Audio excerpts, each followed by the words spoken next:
475명의 한국 엔지니어들이 미국 조지아에서 쇠사슬에 묶여 끌려갔습니다.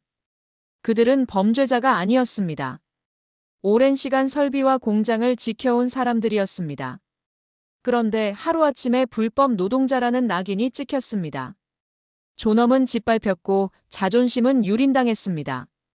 이것이 동맹의 민낯입니까? 함께 미래를 만들자던 약속은 어디로 갔습니까? 하지만 한국은 무릎 꿇지 않았습니다. 우리는 서명할 수 없습니다. 이 단호한 외침은 백악관을 뒤흔들었습니다.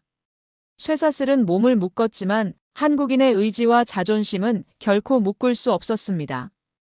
굴욕의 자리는 영웅의 귀환으로 바뀌었습니다. 이제 세계가 묻습니다. 굴복으로 이어가는 동맹이냐, 존중으로 지켜내는 동맹이냐.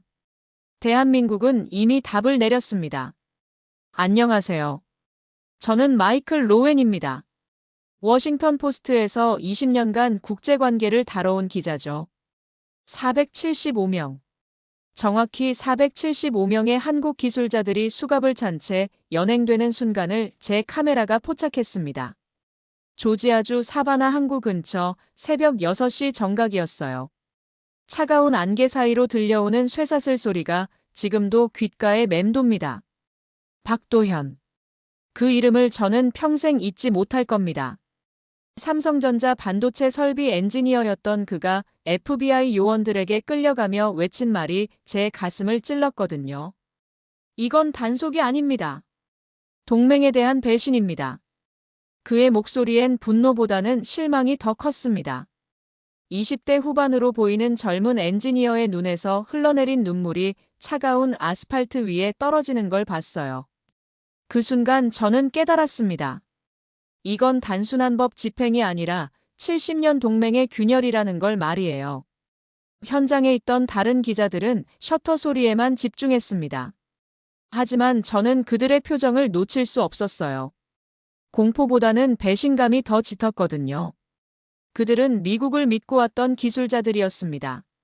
조지아 공장 건설을 위해 가족과 떨어져 지내며 밤낮 없이 일했던 사람들이었어요. 연행 과정은 차갑고 기계적이었습니다. 통역관도 없었고 영장 내용도 한국어로 번역되지 않았어요. 박도현은 자신이 왜 체포되는지도 모른 채 수갑을 찼습니다. 그의 동료들도 마찬가지였어요. 저희가 뭘 잘못했나요? 한 엔지니어가 영어로 물었습니다. 하지만 FBI 요원은 대답하지 않았어요. 그저 차량으로 밀어 넣을 뿐이었습니다. 저는 그 순간 몰스킨 노트를 꺼내 펜을 들었습니다. 첫 줄에 적을 단어가 머릿속에 떠올랐어요. 20년 기자 생활에서 한 번도 써본 적 없는 단어였습니다. 하지만 그때만큼은 달리 표현할 방법이 없었어요. 배신. 펜 끝에서 나온 그 단어가 종이 위에 새겨지는 순간 저는 이 사건이 단순한 뉴스가 아니라 역사의 전환점이 될 거라는 직감이 들었습니다. 동맹국의 국민을 이런 식으로 대한다는 것, 그것도 사전 협의나 설명도 없이 말이에요. 마지막 차량이 떠나간 후 현장에는 침묵만 남았습니다. 하지만 그 침묵 속에서 저는 뭔가 큰 일이 시작될 거라는 예감을 지울 수 없었어요. 70년 동맹의 뿌리가 흔들리는 소리가 들리는 것 같았습니다. 110억 달러. 이 숫자가 얼마나 큰지 실감하기까지는 시간이 걸렸습니다. 축구장 200개를 합친 크기의 이 거대한 건물이 완전히 멈춰 서 있거든요. 어제까지만 해도 24시간 가동되던 꿈의 공장이었는데 말이에요. 토마스 밀러 매니저를 만났을 때의 충격을 잊을 수가 없습니다. 15년 경력의 베테랑인 그가 제게 털어놓은 이야기는 상상을 초월했어요. 설비는 멀쩡합니다. 하지만 영혼은 사라졌습니다. 그의 목소리엔 절망이 배어 있었습니다. 공장 내부로 들어가 보니 그 말의 의미를 알 수 있었어요. 최첨단 장비들이 그대로 서 있지만 아무것도 움직이지 않았습니다. 가장 충격적인 건 제어실이었어요. 수십 대의 모니터가 꺼져 있고 조작 패널마다 붙어 있는 한국어 라벨들만이 휑하니 남아 있었습니다. 토마스가 전원 버튼 앞에서 망설이는 모습을 봤을 때 저는 이 상황의 심각성을 깨달았어요. 이 버튼을 눌러도 될까요? 그가 제게 물었습니다. 15년 경력의 매니저가 전원 버튼 하나 누르는 걸 두려워하고 있었어요. 모든 매뉴얼이 한국어였고 핵심 권한은 연행된 한국 엔지니어들에게만 있었거든요. 생산 라인을 따라 걸으며 본 광경은 더욱 참담했습니다. 반제품들이 컨베이어 벨트 위에서 그대로 멈춰 있었어요. 어제 오후 3시 27분에 멈춘 시계처럼 모든 게 정지되어 있었습니다. 한국 팀장들 없이는 우리는 아무것도 할 수 없어요. 토마스의 고백이었습니다. 기계를 돌릴 줄은 아는데 왜 돌리는지는 모르거든요. 품질 관리실에서 만난 미국인 직원 제니퍼 스미스도 비슷한 말을 했어요. 박 팀장이 없으면 이 데이터가 뭘 의미하는지 알 수가 없어요. 박도현 팀장. 어제 수갑을 찬 채 연행됐던 바로 그 사람이었습니다. 그가 없는 공장은 뇌를 잃은 거대한 몸통과 같았어요. 가장 아이러니했던 건 벽에 걸린 현수막이었습니다. 한미동맹의 상징, 사바나 공장이라고 적혀 있더군요. 하지만 그 아래 텅 빈 의자들이 현실을 말해주고 있었어요. 토마스가 마지막으로 한 말이 제 머릿속에서 떠나지 않습니다. 우리는 기계는 가져갔지만 기술자는 쫓아냈어요. 이게 말이 되나요? 점심시간이 되자 구내식당은 더욱 을씨년스러웠습니다. 평소라면 500명이 북적였을 공간에 겨우 50명만 앉아 있었거든요. 한국 음식 코너도 문을 닫았고 김치와 비빔밥 대신 햄버거만 덩그러니 놓여 있었어요. 저는 그 순간 깨달았습니다. 이건 단순히 공장 하나가 멈춘 게 아니라 협력의 정신 자체가 파괴된 거라는 걸 말이에요. 지금 CNN 스튜디오에서 생방송을 준비하고 있어요. 20년. 제가 기자로 일한 시간입니다. 그동안 수많은 사건을 다뤘지만 오늘처럼 무거운 마음으로 카메라 앞에 선 적은 없었어요. 손에 든 몰스킨 노트의 첫 페이지에 적힌 단어가 제 시선을 붙잡고 있거든요. 매신. 스튜디오 조명이 켜지자 그 단어가 더욱 선명하게 보였습니다. 제 필체로 적힌 그 6글자가 오늘 밤 전 세계에 전달할 메시지의 핵심이었어요. 카메라가 돌아가기 시작했을 때 저는 평소와 다른 떨림을 느꼈습니다. 이건 단순한 뉴스 보도가 아니었거든요. 70년 동맹의 균열을 증언하는 순간이었습니다. 시청자 여러분, 저는 지금 매우 무거운 마음으로 말씀드립니다. 첫 문장을 내뱉는 순간 스튜디오 전체가 정적에 휩싸였어요. 평소라면 들리던 작은 소음들도 멈춘 것 같았습니다. 제작진들의 숨소리까지 조심스러워졌거든요. 어제 새벽, 저는 조지아주에서 믿기 힘든 장면을 목격했습니다. 박도현의 얼굴이 떠올랐습니다. 수갑을 찬 채 연행되던 그 젊은 엔지니어의 눈빛이 제 망막에 새겨져 있었어요. 그가 외쳤던 말이 다시 귓가에 울렸습니다. 475명의 한국 기술자들이 사전 통보도 없이 연행됐습니다. 숫자를 말하는 순간 제 목소리가 떨렸어요. 그건 단순한 숫자가 아니라 475개의 가정, 475명의 꿈이었거든요. 미국을 믿고 왔던 사람들의 절망이 담긴 숫자였습니다. 동맹은 돈이 아니라 신뢰로 지켜지는 겁니다. 이 문장을 준비하면서 밤새 고민했어요. 너무 직설적일까 걱정했지만 진실을 외면할 수는 없었거든요. 20년간 쌓아온 기자로서의 신념이 걸린 문제였습니다. 스튜디오 모니터에 비친 제 모습이 평소보다 엄숙해 보였어요. 양복 재킷 주머니에 몰스킨 노트가 들어있다는 걸 의식하며 계속 말했습니다.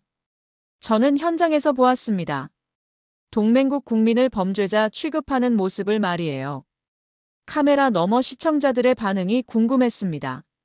하지만 제가 전달해야 할 메시지는 명확했어요.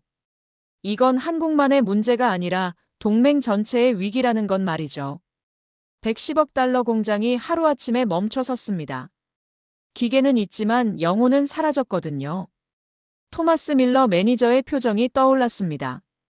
전원 버튼도 누르지 못해 망설이던 그의 모습이 이 사태의 심각성을 보여줬어요. 방송이 끝나고 스튜디오를 나서는 길에 제작진 한 명이 다가왔습니다. 오늘 방송 정말 무거웠어요. 괜찮으세요? 괜찮을 리 없었습니다. 하지만 이런 이야기를 해야 하는 게 기자의 역할이라고 생각했어요. 진실은 때로 무겁지만 외면할 수는 없으니까요. 몰스킨 노트를 다시 펼쳐보니 배신이라는 단어 아래 새로운 문장이 적혀 있었습니다. 오늘 밤 무의식 중에 쓴 것 같았어요. 신뢰는 쌓는데 70년, 무너뜨리는데 하루면 충분하다. 지금 서울 외교부 청사 앞에 와 있어요. 6시간. 한국 정부가 공식 대응에 나서기까지 걸린 시간입니다. 하지만 그 6시간이 얼마나 중요한지 깨닫는 데는 더 오래 걸렸어요. 한수정 외교부 대변인이 브리핑룸에 들어서는 순간부터 분위기가 달랐거든요. 우리는 서명할 수 없습니다. 첫 마디부터 단호했습니다. 평소 외교적 수사에 익숙한 한수정 대변인의 목소리에서 전례 없는 강경함이 느껴졌어요. 브리핑룸에 모인 기자들도 그 변화를 감지했습니다. 미국이 제시한 한국 기업 행동 강령에 대한 한국의 답변이었어요. 475명 연행 이후 미국이 내놓은 조건들, 그러니까 기술 이전 제한과 추가 감시 조치들에 대한 거부 선언이었습니다. 우리는 동등한 파트너입니다. 이 문장을 말할 때 한수정 대변인의 눈빛이 변했어요. 외교관 특유의 절제된 표정 뒤로 단단한 의지가 엿보였거든요. 20년 넘게 외교 현장을 지켜본 저로서도 처음 보는 모습이었습니다. 브리핑이 끝나자마자 일이 벌어지기 시작했어요. 한국 정부의 움직임은 신속하고 체계적이었습니다. 6시간 만에 애틀랜타 영사관에 특별팀이 파견됐고 12시간 만에 전세기 투입이 결정됐어요. 가장 인상적이었던 건 외교부 내부의 분위기였습니다. 평소라면 신중하고 점진적인 접근을 선호하는 곳인데 이번에는 달랐어요. 모든 부서가 하나의 목표를 향해 움직이고 있었거든요. 24시간 안에 모든 억류자를 석방시키겠습니다. 한수정 대변인의 두 번째 발언이었어요. 이건 단순한 희망사항이 아니라 외교적 최후 통첩에 가까웠습니다.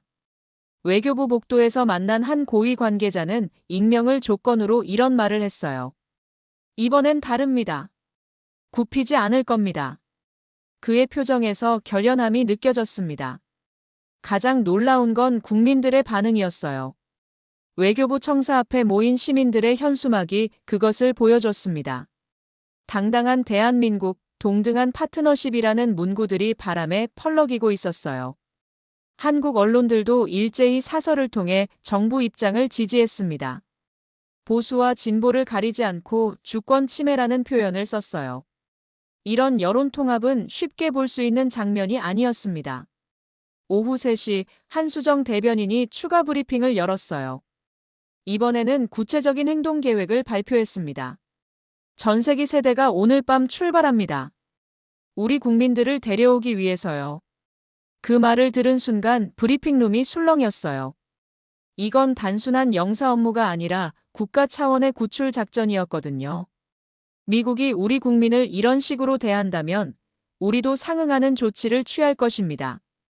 한수정 대변인의 마지막 경고였어요. 구체적인 내용은 밝히지 않았지만 모든 기자들이 그 의미를 알 수 있었습니다. 브리핑이 끝난 후 저는 청와대 쪽으로 발길을 돌렸어요. 대통령의 긴급 국무회의 소식이 들려왔거든요. 70년 동맹 역사상 이런 위기는 처음이었습니다. 그날 저녁 뉴스에서 한수정 대변인의 브리핑 영상이 반복 재생됐어요. 우리는 동등한 파트너다라는 문장이 자막으로 크게 나왔습니다. 그 순간 저는 뭔가 큰 변화가 시작됐다는 걸 직감했어요. 저는 지금 서울 여의도에 있는 한국 주요 기업들의 본사를 돌아다니고 있어요. 24시간. 한국 기업들이 역사상 가장 빠른 의사결정을 내린 시간입니다. 현대자동차 윤재혁 부회장을 만났을 때의 충격을 아직도 잊을 수가 없어요. 그의 사무실 책상 위에는 조지아 프로젝트 관련 서류들이 산더미처럼 쌓여 있었거든요. 중단입니다. 전면 중단이에요. 윤재혁 부회장의 첫 마디였습니다. 55억 달러 규모의 조지아 전기차 공장 건설 프로젝트를 하루아침에 중단한다는 선언이었어요. 그의 목소리에는 망설임이 전혀 없었습니다. 세계는 넓고 미국이 전부는 아닙니다. 이 말을 할 때 윤재혁 부회장의 표정이 단단해졌어요. 30년간 미국 시장을 개척해온 사람의 입에서 나온 말이라 더욱 무게감이 있었습니다. LG그룹 이상우 부회장과의 만남은 더욱 극적이었어요. 그는 회의실 벽에 걸린 조지아 배터리 공장 조감도를 가리키며 말했습니다. 저 그림이 우리의 꿈이었습니다. 하지만 꿈은 신뢰 위에 지어져야 해요. 26억 달러 투자 계획이 하루 만에 백지화된 순간이었어요. 이상우 부회장의 눈에서 아쉬움이 스쳤지만 결단력은 흔들리지 않았습니다. 가장 충격적이었던 건 삼성전자 정유리 사장과의 면담이었어요. 그녀는 조지아 반도체 공장에서 일하던 직원들의 가족 사진을 책상에 놓고 있었거든요. 우리 직원들이 범죄자 취급받는 걸 보고만 있을 순 없어요. 정유리 사장의 목소리가 떨렸습니다. 하지만 그 떨림은 분노에서 나온 것이었어요. 29억 달러 추가 투자 계획을 즉석에서 철회한다고 발표했습니다. 이 모든 일이 24시간 안에 벌어졌다는 게 믿기지 않았어요. 평소라면 몇 달에 걸쳐 신중하게 검토했을 결정들이 하루 만에 내려진 거거든요. 현대차 본사 로비에서 만난 한 임원은 이렇게 말했습니다. 미국 시장이 중요하죠. 하지만 존엄이 더 중요해요. 그의 말에 고개를 끄덕이는 직원들의 모습이 인상적이었어요. LG 트윈타워 47층에서 내려다본 한강이 유독 반짝였습니다. 이상우 부회장이 창가에 서서 말했어요. 저 강물처럼 우리도 다른 길을 찾을 겁니다. 삼성 서초 사옥에서는 더욱 구체적인 계획들이 나왔어요. 정유리 사장이 보여준 세계 지도에는 인도, 베트남, 폴란드의 빨간 점들이 찍혀 있었거든요. 이미 10개국에서 러브콜이 왔습니다. 그녀의 설명이었어요. 24시간 만에 말이에요. 가장 놀라운 건 이런 결정들이 정부의 압력이 아니라 기업들의 자발적 판단이었다는 점이에요. 각 기업의 임원들이 입을 모아 한 말이 있었습니다. 우리는 동등한 파트너로 대접받고 싶을 뿐이에요. 저녁 7시 세 기업이 동시에 보도자료를 배포했어요. 조지아 투자 중단 및 재검토라는 내용이었습니다. 총 112억 달러 규모의 투자가 하루 만에 보류된 거죠. 월스트리트의 반응은 즉각적이었습니다. 관련 주가들이 일제히 하락했고 조지아주 경제개발청에서는 긴급회의가 소집됐어요. 하지만 한국 기업들의 표정에는 후회가 없었습니다. 오히려 후련해하는 모습이었어요. 윤재혁 부회장이 마지막으로 한 말이 기억에 남습니다. 이제야 숨이 쉬어집니다. 굽신거리는 게 아니라 당당하게 사업할 수 있을 것 같아요. 그날 밤 한국 경제신문들의 일면은 모두 같은 헤드라인이었어요.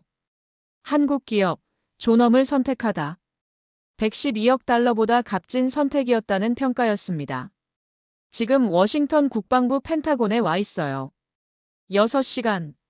미국 국방부 로버트 헤일 차관이 한국 상황에 대해 공식 입장을 발표하기까지 걸린 시간입니다. 하지만 그 6시간의 결과는 상황을 더욱 악화시켰어요.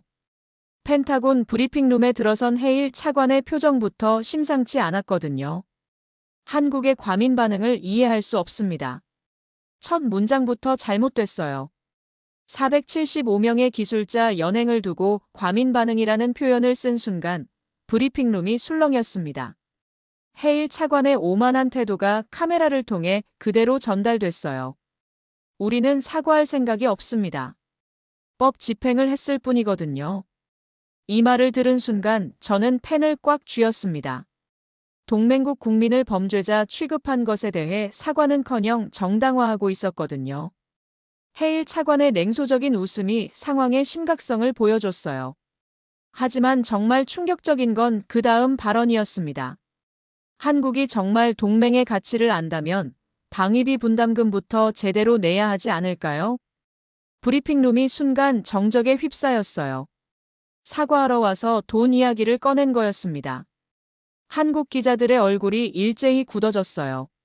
사과하러 와서 돈 이야기를 꺼낸다고요? 한국 연합뉴스 기자가 벌떡 일어나며 항의했습니다. 하지만 헤일 차관은 어깨를 으쓱했을 뿐이었어요. 그 순간 저는 이 사람이 한국에 대해 얼마나 무지한지 깨달았습니다. 브리핑 후 제가 확인한 자료는 더욱 가관이었어요. 한국은 이미 세계 1위 방위비 분담국이었거든요. 주한미군 주둔비의 40%를 부담하고 있었고 1인당 분담금으로는 독일의 3배, 일본의 5배였습니다. 한국이 돈을 안 낸다고요? 팩트체크부터 하세요. 브리핑 후 복도에서 만난 한국 기자가 해일 차관에게 던진 말이었어요. 하지만 그는 대답하지 않고 그냥 지나갔습니다. 가장 어이없었던 건 해일 차관의 추가 발언이었어요. 한국 기업들이 투자를 철회한다고 해서 우리가 무릎 꿇을 것 같나요? 이 말을 하며 비웃는 표정을 지었거든요. 112억 달러가 한 푼 두 푼이 아닌데도 말이에요. 그 순간 저는 미국 정부의 오판이 얼마나 심각한 수준인지 알 수 있었습니다. 브리핑이 끝나고 국방부 로비에서 만난 한 국방 분석관은 고개를 저으며 말했어요. 해일 차관이 완전히 상황을 잘못 읽고 있어요. 한국은 더 이상 예전의 한국이 아닌데 말이죠. 실제로 해일 차관의 발언 직후 한국 여론이 폭발했습니다. 서울에서 열린 집회에는 수만 명이 몰렸고 당당한 대한민국을 외치는 목소리가 광화문을 가득 채웠어요. 가장 상징적이었던 건 해일 차관이 브리핑에서 인용한 통계였습니다.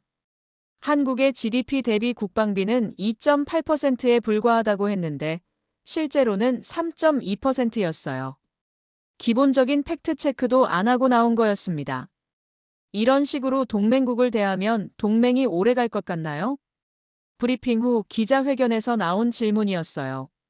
하지만 해일 차관은 한국이 우리를 떠날 곳이 있나요? 라고 반문했습니다. 그 오만한 답변이 전 세계로 생중계되는 순간 저는 이 사태가 돌이킬 수 없는 지경에 이르렀다는 걸 깨달았어요. 브리핑룸을 나서며 한국 기자들과 함께 엘리베이터를 탔는데 모두 분노로 얼굴이 상기되어 있었어요. 한 기자가 중얼거렸습니다. 저런 식으로 나온다면 우리도 각오해야겠네요. 그날 밤 한국 언론들의 반응은 폭발적이었습니다. 미국의 오만, 동맹 파괴자라는 제목들이 일면을 장식했어요. 해일 차관의 브리핑은 사과가 아니라 선전포고나 다름없었습니다. 펜타곤을 나서며 저는 생각했어요. 70년 동맹이 한 사람의 오만 때문에 무너질 수도 있다는 것을 말이죠. 지금 독일 베를린에 있는 경제부 청사 앞에 서 있어요. 48시간. 한국 기업들의 조지아 투자 중단 소식이 전 세계로 퍼진 후 각국 정부가 한국에 러브콜을 보내기 시작한 시간입니다. 가장 먼저 움직인 곳이 바로 독일이었어요. 올라프 슐츠 독일 총리의 긴급 성명을 들었을 때의 놀라움을 잊을 수가 없습니다. 독일은 예측 가능한 파트너입니다라는 문장으로 시작된 성명이었거든요. 한국 기업들을 진심으로 환영합니다. 슈테판 밀러 독일 경제부 차관과의 인터뷰에서 나온 말이었어요. 그는 책상 위에 이미 준비된 인센티브 패키지를 보여줬습니다. 112억 달러 규모의 투자를 유치하기 위한 구체적인 계획이었어요. 우리는 기업을 범죄자 취급하지 않습니다. 밀러 차관의 직격탄이었어요. 미국을 직접 비판하지는 않았지만 메시지는 분명했습니다. 인도 뉴델리에서도 비슷한 움직임이 일어났어요. 니르말라 시타라만 재무장관이 한국 대사를 긴급 면담하며 메이크 인 인디아의 한국 기업들을 적극 초청했습니다. 24시간 안에 모든 행정 절차를 완료해드리겠습니다.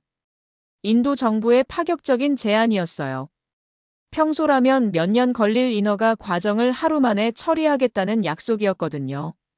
베트남 하노이에서는 더욱 구체적인 움직임이 있었어요. 팜 민찐 총리가 직접 나서서 베트남 마이너스 한국 특별경제구역 설치를 제안했습니다. 한국 기업만을 위한 특별구역을 만들겠습니다. 베트남 정부의 전례 없는 파격 제안이었어요. 세금 감면은 물론 모든 규제를 한국 기업 친화적으로 바꾸겠다는 약속까지 포함됐습니다. 가장 놀라운 건 사우디아라비아의 반응이었어요. 무함마드 빈 살만 왕세자가 한국 대사를 긴급 면담하며 네옴시티 프로젝트 참여를 정식 제안했습니다. 사막의 새로운 꿈을 함께 만들어 봅시다. 5천억 달러 규모의 미래도시 프로젝트에 한국 기업들을 핵심 파트너로 초청한 거였어요. 이건 단순한 투자 유치가 아니라 전략적 파트너십 제안이었습니다. 폴란드 바르샤바에서도 야체크 사신 부총리가 직접 나섰어요. 유럽의 관문에서 한국 기업들을 기다리고 있습니다라는 메시지와 함께 파격적인 인센티브를 제시했습니다. 예측 가능한 파트너. 이 표현이 각국 정부 발표에서 공통적으로 나타났어요. 미국의 일방적인 법 집행과 대조되는 메시지였습니다. 영국 런던에서는 리시 수낙 총리가 브렉시트 이후 첫 대규모 아시아 투자 유치 계획을 발표했어요. 글로벌 브리튼의 핵심 파트너로 한국을 지목한 거였습니다. 24시간 만에 투자 지도가 다시 그려지고 있습니다. 제가 베를린 특파원에게 보낸 리포트의 첫 문장이었어요. 실제로 한국 기업들에게 쏟아지는 제안들을 정리하는 것만도 하루 종일 걸렸거든요. 가장 인상적이었던 건 각국의 스피드였어요. 평소라면 몇 달에 걸쳐 검토했을 제안들이 48시간 만에 나온 거였습니다. 프랑스 파리에서는 브리노 르메르 경제장관이 유럽의 실리콘밸리의 한국 기업들을 초청했고, 이탈리아 로마에서는 지중해의 허브 역할을 제안했어요. 네덜란드 암스테르담에서도 마르크 리터 총리가 직접 나서서 유럽 물류의 중심에서 한국 기업들과 함께하고 싶다고 발표했습니다. 한국 기업들이 얼마나 소중한 파트너인지 이제야 깨달았습니다. 독일 밀러 차관의 솔직한 고백이었어요. 미국의 실수가 오히려 한국 기업들의 가치를 부각시킨 셈이었습니다. 저녁 시간 각국 대사관들이 서울로 긴급 보고서를 보내는 모습을 목격했어요. 112억 달러를 놓고 벌어진 글로벌 경쟁이 시작된 거였습니다. 투자는 신뢰에서 시작됩니다. 독일 경제부 관계자가 한 말이 제 머릿속에서 맴돌았어요. 48시간 만에 세계 투자 지도가 바뀌고 있었고, 한국은 그 중심에 서 있었습니다. 지금 인천국제공항 귀국장에서 역사적인 순간을 목격하고 있어요. 72시간. 475명의 한국 기술자들이 전세기를 타고 고국 땅을 밟기까지 걸린 시간입니다. 대한항공 전세기 3대가 활주로에 착륙하는 모습을 보며 저는 이것이 단순한 귀국이 아니라는 걸 깨달았어요. 박도현이 가장 먼저 내렸습니다. 3일 전 조지아에서 수갑을 찬 채 연행됐던 그 젊은 엔지니어가 이제는 당당하게 걸어 나오고 있었어요. 그의 얼굴에서 굴욕감 대신 자긍심이 느껴졌습니다. 이제는 당당한 한국. 공항 로비에 걸린 현수막의 문구였어요. 시민들이 자발적으로 만들어 온 현수막들이 귀국장을 가득 메웠습니다. 자랑스러운 우리 기술자들, 존엄을 지킨 영웅들이라는 글귀들이 눈에 띄었어요. 가족들과의 재회 장면은 감동적이었습니다. 박도현의 부인이 그를 끌어안으며 울음을 터뜨렸고 2살배기 딸이 아빠를 알아보고 달려오는 모습에 주변 사람들도 눈물을 흘렸어요. 고생했어요. 정말 고생했어요. 한수정 외교부 대변인이 귀국자들을 맞으며 한 말이었습니다. 그녀의 목소리에는 안도감과 자부심이 동시에 담겨 있었어요. 가장 인상적이었던 건 박도현의 첫 마디였어요. 저희는 잘못한 게 없습니다. 당당하게 돌아왔습니다. 그 말을 할 때 그의 눈빛이 3일 전과는 완전히 달랐어요. 굴욕감 대신 자신감이, 절망 대신 희망이 빛나고 있었거든요. 공항 기자회견장에서 만난 귀국자들의 증언은 더욱 충격적이었어요. 김민수 LG 엔지니어는 구치소에서의 경험을 털어놨습니다. 통역관도 없이 3일을 보냈어요. 우리가 뭘 잘못했는지도 모른 채 말이죠. 이정호 현대차 기술자는 더욱 구체적으로 말했어요. FBI가 우리를 산업 스파이라고 했어요. 20년간 정직하게 일해온 기술자를 말이죠. 하지만 그들의 표정에는 원망보다는 당당함이 더 컸습니다. 한국 정부의 신속한 대응과 국민들의 지지가 그들에게 힘이 됐던 거예요. 정부가 우리를 포기하지 않았어요. 그게 가장 고마웠습니다. 박도현의 소감이었어요. 그는 전세기 안에서 본 태극기가 얼마나 자랑스러웠는지 이야기했습니다. 공항 밖에서는 더욱 뜻깊은 장면이 펼쳐졌어요. 수백 명의 시민들이 대한민국 만세를 외치며 귀국자들을 환영했습니다. 이런 자발적인 환영 행사는 쉽게 볼 수 있는 장면이 아니었어요. 오늘 한국은 세계에 증명했습니다. 한수정 대변인의 브리핑이 시작됐어요. 그녀의 목소리에는 이전과는 다른 확신이 담겨 있었습니다. 동맹은 흥정거리가 아니라 가치라는 것을. 이 문장이 브리핑룸을 가득 채웠어요. 3일간의 위기를 거치며 한국이 얻은 교훈이었습니다. 가장 상징적이었던 건 저의 칼럼 제목이었어요. 워싱턴 포스트 편집부와 긴 토론 끝에 결정한 제목이었거든요. 진짜 강한 나라는 소리 지르지 않아도 존경받는다. 한국의 이번 대응을 보며 느낀 솔직한 감정이었어요. 큰 소리치거나 위협하지 않고도 원칙과 당당함만으로 상황을 반전시킨 모습이 인상적이었거든요. 공항을 떠나며 본 마지막 장면이 기억에 남습니다. 박도현이 딸을 안고 기자들에게 손을 흔드는 모습이었어요. 3일 전의 굴욕이 오늘의 자긍심으로 바뀐 순간이었습니다. 그날 밤 한국 언론들의 톱 뉴스는 모두 같은 내용이었어요. 존엄의 귀환이라는 제목으로 475명의 기술자들이 당당하게 돌아온 이야기를 다뤘습니다. 저는 그 순간 깨달았어요. 이번 사건이 한국에게는 굴욕이 아니라 성숙의 계기가 됐다는 것을 말이죠. 동맹의 진정한 의미를 세계에 보여준 역사적인 사건이었습니다. 지금 독일 베를린에 있는 경제부 청사 앞에 서 있어요. 48시간. 한국 기업들의 조지아 투자 중단 소식이 전 세계로 퍼진 후 각국 정부가 한국에 러브콜을 보내기 시작한 시간입니다. 가장 먼저 움직인 곳이 바로 독일이었어요. 올라프 슐츠 독일 총리의 긴급 성명을 들었을 때의 놀라움을 잊을 수가 없습니다. 독일은 예측 가능한 파트너입니다라는 문장으로 시작된 성명이었거든요. 한국 기업들을 진심으로 환영합니다. 슈테판 밀러 독일 경제부 차관과의 인터뷰에서 나온 말이었어요. 그는 책상 위에 이미 준비된 인센티브 패키지를 보여줬습니다. 112억 달러 규모의 투자를 유치하기 위한 구체적인 계획이었어요. 우리는 기업을 범죄자 취급하지 않습니다. 밀러 차관의 직격탄이었어요. 미국을 직접 비판하지는 않았지만 메시지는 분명했습니다. 인도 뉴델리에서도 비슷한 움직임이 일어났어요.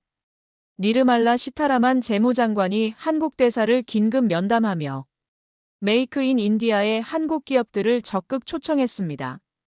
24시간 안에 모든 행정 절차를 완료해드리겠습니다. 인도 정부의 파격적인 제안이었어요.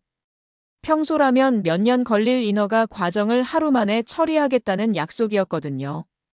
베트남 하노이에서는 더욱 구체적인 움직임이 있었어요. 팜 민찐 총리가 직접 나서서 베트남 마이너스 한국 특별경제구역 설치를 제안했습니다. 한국 기업만을 위한 특별구역을 만들겠습니다. 베트남 정부의 전례 없는 파격 제안이었어요. 세금 감면은 물론 모든 규제를 한국 기업 친화적으로 바꾸겠다는 약속까지 포함됐습니다. 가장 놀라운 건 사우디아라비아의 반응이었어요. 무함마드 빈 살만 왕세자가 한국 대사를 긴급 면담하며 네옴시티 프로젝트 참여를 정식 제안했습니다. 사막의 새로운 꿈을 함께 만들어 봅시다. 5천억 달러 규모의 미래도시 프로젝트에 한국 기업들을 핵심 파트너로 초청한 거였어요. 이건 단순한 투자 유치가 아니라 전략적 파트너십 제안이었습니다. 폴란드 바르샤바에서도 야체크 사신 부총리가 직접 나섰어요. 유럽의 관문에서 한국 기업들을 기다리고 있습니다라는 메시지와 함께 파격적인 인센티브를 제시했습니다. 예측 가능한 파트너. 이 표현이 각국 정부 발표에서 공통적으로 나타났어요. 미국의 일방적인 법 집행과 대조되는 메시지였습니다. 영국 런던에서는 리시 수낙 총리가 브렉시트 이후 첫 대규모 아시아 투자 유치 계획을 발표했어요. 글로벌 브리튼의 핵심 파트너로 한국을 지목한 거였습니다. 24시간 만에 투자 지도가 다시 그려지고 있습니다. 제가 베를린 특파원에게 보낸 리포트의 첫 문장이었어요. 실제로 한국 기업들에게 쏟아지는 제안들을 정리하는 것만도 하루 종일 걸렸거든요. 가장 인상적이었던 건 각국의 스피드였어요. 평소라면 몇 달에 걸쳐 검토했을 제안들이 48시간 만에 나온 거였습니다. 프랑스 파리에서는 브리노 르메르 경제장관이 유럽의 실리콘밸리의 한국 기업들을 초청했고, 이탈리아 로마에서는 지중해의 허브 역할을 제안했어요. 네덜란드 암스테르담에서도 마르크 류터 총리가 직접 나서서 유럽 물류의 중심에서 한국 기업들과 함께하고 싶다고 발표했습니다. 한국 기업들이 얼마나 소중한 파트너인지 이제야 깨달았습니다. 독일 밀러 차관의 솔직한 고백이었어요. 미국의 실수가 오히려 한국 기업들의 가치를 부각시킨 셈이었습니다. 저녁 시간 각국 대사관들이 서울로 긴급 보고서를 보내는 모습을 목격했어요. 112억 달러를 놓고 벌어진 글로벌 경쟁이 시작된 거였습니다. 투자는 신뢰에서 시작됩니다. 독일 경제부 관계자가 한 말이 제 머릿속에서 맴돌았어요. 48시간 만에 세계 투자 지도가 바뀌고 있었고, 한국은 그 중심에 서 있었습니다. 저는 지금금 인천국제공항 귀국장에서 역사적인 순간을 목격하고 있어요. 72시간. 475명의 한국 기술자들이 전세기를 타고 고국 땅을 밟기까지 걸린 시간입니다. 대한항공 전세기 3대가 활주로에 착륙하는 모습을 보며 저는 이것이 단순한 귀국이 아니라는 걸 깨달았어요. 박도현이 가장 먼저 내렸습니다. 3일 전 조지아에서 수갑을 찬 채 연행됐던 그 젊은 엔지니어가 이제는 당당하게 걸어 나오고 있었어요. 그의 얼굴에서 굴욕감 대신 자긍심이 느껴졌습니다. 이제는 당당한 한국. 공항 로비에 걸린 현수막의 문구였어요. 시민들이 자발적으로 만들어 온 현수막들이 귀국장을 가득 메웠습니다. 자랑스러운 우리 기술자들, 존엄을 지킨 영웅들이라는 글귀들이 눈에 띄었어요. 가족들과의 재회 장면은 감동적이었습니다. 박도현의 부인이 그를 끌어안으며 울음을 터뜨렸고 2살배기 딸이 아빠를 알아보고 달려오는 모습에 주변 사람들도 눈물을 흘렸어요. 고생했어요. 정말 고생했어요. 한수정 외교부 대변인이 귀국자들을 맞으며 한 말이었습니다. 그녀의 목소리에는 안도감과 자부심이 동시에 담겨 있었어요. 가장 인상적이었던 건 박도현의 첫 마디였어요. 저희는 잘못한 게 없습니다. 당당하게 돌아왔습니다. 그 말을 할 때 그의 눈빛이 3일 전과는 완전히 달랐어요. 굴욕감 대신 자신감이, 절망 대신 희망이 빛나고 있었거든요. 공항 기자회견장에서 만난 귀국자들의 증언은 더욱 충격적이었어요. 김민수 LG 엔지니어는 구치소에서의 경험을 털어놨습니다. 통역관도 없이 3일을 보냈어요. 우리가 뭘 잘못했는지도 모른 채 말이죠. 이정호 현대차 기술자는 더욱 구체적으로 말했어요. FBI가 우리를 산업 스파이라고 했어요. 20년간 정직하게 일해온 기술자를 말이죠. 하지만 그들의 표정에는 원망보다는 당당함이 더 컸습니다. 한국 정부의 신속한 대응과 국민들의 지지가 그들에게 힘이 됐던 거예요. 정부가 우리를 포기하지 않았어요. 그게 가장 고마웠습니다. 박도현의 소감이었어요. 그는 전세기 안에서 본 태극기가 얼마나 자랑스러웠는지 이야기했습니다. 공항 밖에서는 더욱 뜻깊은 장면이 펼쳐졌어요. 수백 명의 시민들이 대한민국 만세를 외치며 귀국자들을 환영했습니다. 이런 자발적인 환영 행사는 쉽게 볼 수 있는 장면이 아니었어요. 오늘 한국은 세계에 증명했습니다. 한수정 대변인의 브리핑이 시작됐어요. 그녀의 목소리에는 이전과는 다른 확신이 담겨 있었습니다. 동맹은 흥정거리가 아니라 가치라는 것을. 이 문장이 브리핑룸을 가득 채웠어요. 3일간의 위기를 거치며 한국이 얻은 교훈이었습니다.